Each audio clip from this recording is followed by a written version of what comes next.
Lutero, o homem preeminentemente entre os que foram chamados para dirigir a Igreja das Trevas do Pecado à luz de uma fé mais pura, achava-se Martinho Lutero, não conhecendo outro temor senão o de Deus e não reconhecendo outro fundamento para a fé além das Escrituras Sagradas.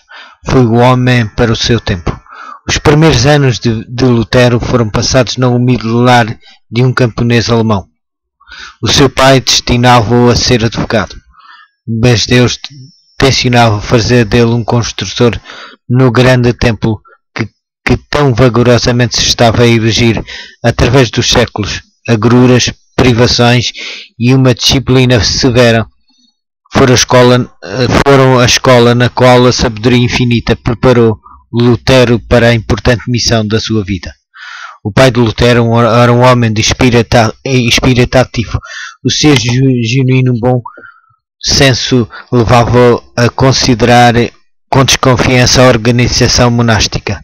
Ficou aborrecido com Lutero quando este, sem o seu consentimento, entrou para o convento.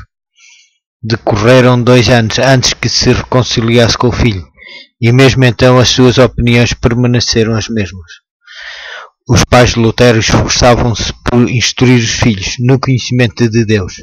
Os seus esforços eram perseverantes e ardorosos para preparar os filhos para uma vida útil. Por vezes exerciam uma excessiva severidade, mas o próprio reformador encontrava na sua disciplina mais para aprovar do que para condenar. Na escola, Lutero foi tratado com aspereza e mesmo violência. Muitas vezes passou fome. As tristes e supersticiosas de ideias sobre religião, então prevalecentes, enchiam-no de temor. À noite deitava-se com o coração triste, em contínuo terror, ao pensar em Deus como um cruel tirano, em vez de um bondoso Pai Celestial. Ao ingressar na Universidade de Erfurt, as suas perspectivas eram mais brilhantes do que nos primeiros anos. Os pais, tendo pela economia e trabalho conseguido um certo bem-estar, puderam prestar-lhe todo o auxílio necessário. E a influência de amigos judiciosos diminuiu até certo ponto os efeitos sombrios do que aprendera anteriormente. Sob a influência favorável, o seu espírito logo se desenvolveu.